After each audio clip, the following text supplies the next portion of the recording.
अस्सलाम वालेकुम। आज का हमारा टॉपिक है बैकग्राउंड रेडिएशन। तो इसके मतलब देखेंगे, इसके अंदर कुछ और भी इम्पोर्टेंट शॉर्ट ऐड होंगे, जैसे कि कॉस्मिक रेडिएशंस क्या होती हैं, उसके अलावा हमारे माहौल में रेडिएशन कितने परसेंटेज कहाँ से आ रही है। तो ये सारी बातें डिस्कस की जाएंगी। वीडियो कंप्लीट देखिएगा और उसके बाद कमेंट लाजमी कीजिएगा कि आपको कैसा लगा वीडियो देख के, और अगर अच्छा लगे तो दोस्तों तक शेयर भी करें, लाइक भी करें। तो स्टार्ट करते हैं अपने लेक्चर को। तो बात करते हैं हम अपने बैकग्राउंड रेडिएशंस के ऊपर। तो ये क्या होती है बैकग्राउंड रेडिएशंस? बेसिकली हमारी ये जो अर्थ है ना, अर्थ के अंदर बहुत से रेडियो एक्टिव ट्रेसेस मौजूद है। मतलब हमारे ये ज़मीन के अंदर, पानी के अंदर, पहाड़ों के अंदर बहुत से ऐसे एलिमेंट्स मौजूद हैं जिनके अंदर से रेडिएशन निकलती रहती हैं, और वो रेडिएशन निकल कर हमारे माहौल में आ जाती हैं। तो इन्हीं रेडिएशन को हम कहते हैं बैकग्राउंड रेडिएशन। क्लियर? तो ये इसकी डेफिनेशन में हमने लिखा हुआ है कि radiation present in atmosphere due to different radioactive substances are called background radiation. तो ऐसे रेडिएशन जो कि रेडियोएक्टिव सब्सटेंसेस की वजह से हमारे माहौल में मौजूद है, एटमॉस्फेयर में मौजूद है, उन्हीं को हम कहते हैं बैकग्राउंड रेडिएशन।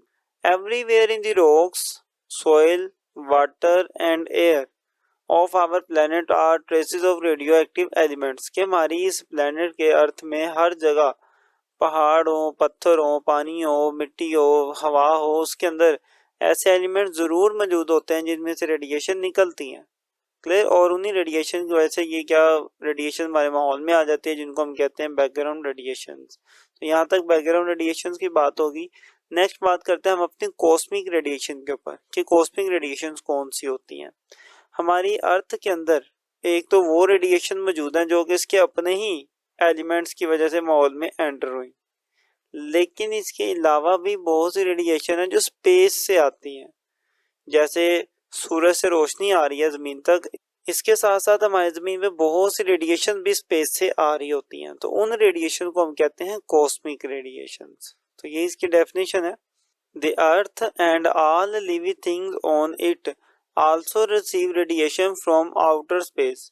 कि ज़मीन और ज़मीन पर मौजूद सारी की सारी लिविंग थिंग्स बाहर स्पेस से भी रेडिएशन ले रही होती हैं। फ्रॉम आउटर स्पेस मतलब स्पेस से भी रेडिएशन को वो रिसीव करती हैं। This radiation is called cosmic radiation. In radiation को हम कहते हैं कॉस्मिक रेडिएशन, जो कि स्पेस से आती हैं। अब इन रेडिएशन की बड़ी खास बात है जिसको अब हम डिस्कस करने लगे हैं कि सबसे पहले ये रेडिएशन जब स्पेस से आ रही होती हैं, ये हमारी अर्थ और बाहर से रेडिएशन आ रही हैं, तो जब ये रेडिएशन बाहर से आती हैं तो इनके अंदर कुछ पार्टिकल मौजूद होते हैं। कौन कौन से होते हैं?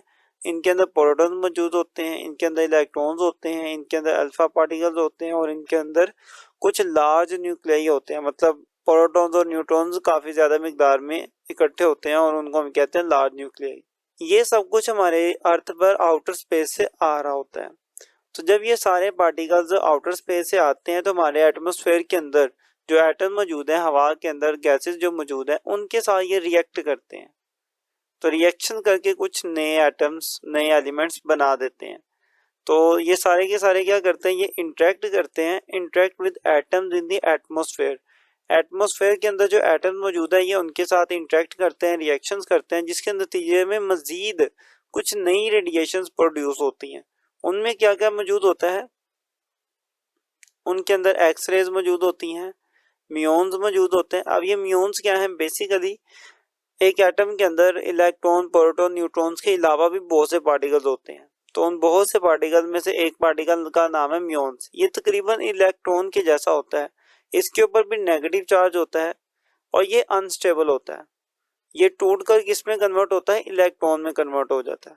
क्लियर? तो स्टार्टिंग में ये थोड़ा साइज में बड़ा होता है और इसके ऊपर होता है नेगेटिव चार्ज, लेकिन जो कि ये अनस्टेबल होता है तो ये अपने आप को ब्रेक डाउन करता है, एक इलेक्ट्रॉन बना देता है अपने आप से ही, वो भी नेगेटिव चार्ज वाला इलेक्ट्रॉन, और कुछ इससे पॉजिट्रॉन्स और इस तरह के पार्टिकल्स मजीद भी बनते हैं। तो जब ये रेडिएशन आती हैं हमारे एटमॉस्फेयर के एटम से रिएक्ट करती हैं तो हमारे पास मजीद नए पार्टिकल्स और नई रेडिएशन बनती है, जिनके अंदर क्या आ जाती है?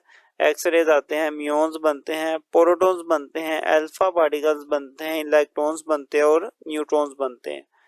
तो ये वाली जो रेडिएशन है जो स्टार्टिंग पर आई थी, इनको हम क्या कहते हैं? प्राइमरी रेडिएशन भी कहते हैं। और इनके रिएक्शन की वजह से जो दोबारा रेडिएशन बनी इनको हम सेकेंडरी रेडिएशन भी कहते हैं। तो ये बोर्ड में अक्सर एमसीक्यूज आता है कि कॉस्मिक रेडिएशन में जो प्राइमरी रेडिएशन होती हैं ये किन किन चीज़ों पर डिपेंड होती हैं या ये किन किन चीज़ों पर मुश्तमिल होती हैं, क्या क्या इनके अंदर पार्टिकल मौजूद होते हैं।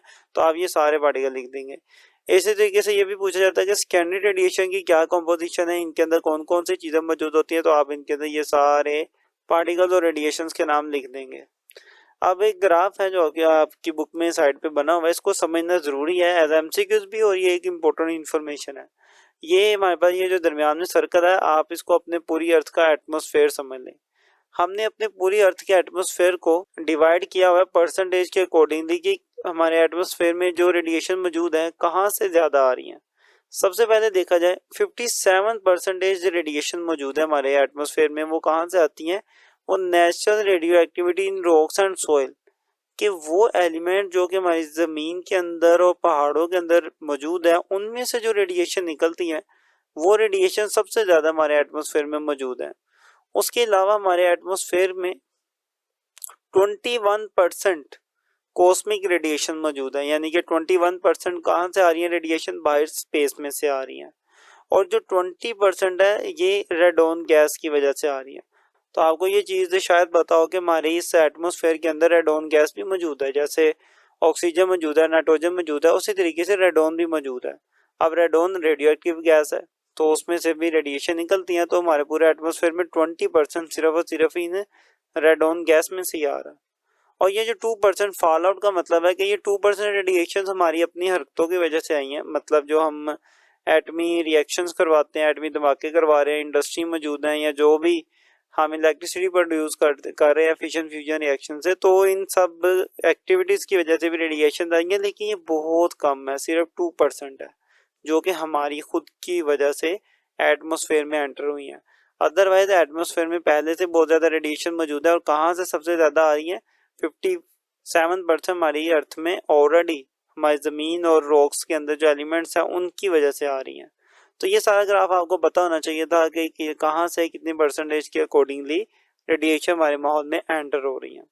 तो यहाँ तक ये जो सारा टॉपिक है हमारा बैकग्राउंड रेडिएशन वाला ये कंप्लीट होता है। इसके अंदर आपको सारी चीज़ें आनी चाहिए, बैकग्राउंड रेडिएशन, कॉस्मिक रेडिएशन की डेफिनेशन, प्राइमरी और सेकेंडरी रेडिएशंस, और इनके अंदर मौजूद जितने भी पार्टिकल्स के नाम है वो भी आपको आने चाहिए। और देन फाइनली आपको ये ग्राफ भी आना चाहिए। मैं उम्मीद करता हूँ कि आपको ये सारा टॉपिक समझ आया होगा। अगर आपके माइंड में कोई क्वेश्चन हो वीडियो के रिलेटेड या कुछ भी हो तो आप ज़रूर कमेंट करें, और वीडियो अच्छी लगे तब भी कमेंट लाजमी किया करें, को दोस्तों तक शेयर भी करें। मिलते हैं इंशाल्लाह नेक्स्ट वीडियो में, तब तक के लिए अल्लाह हाफिज़।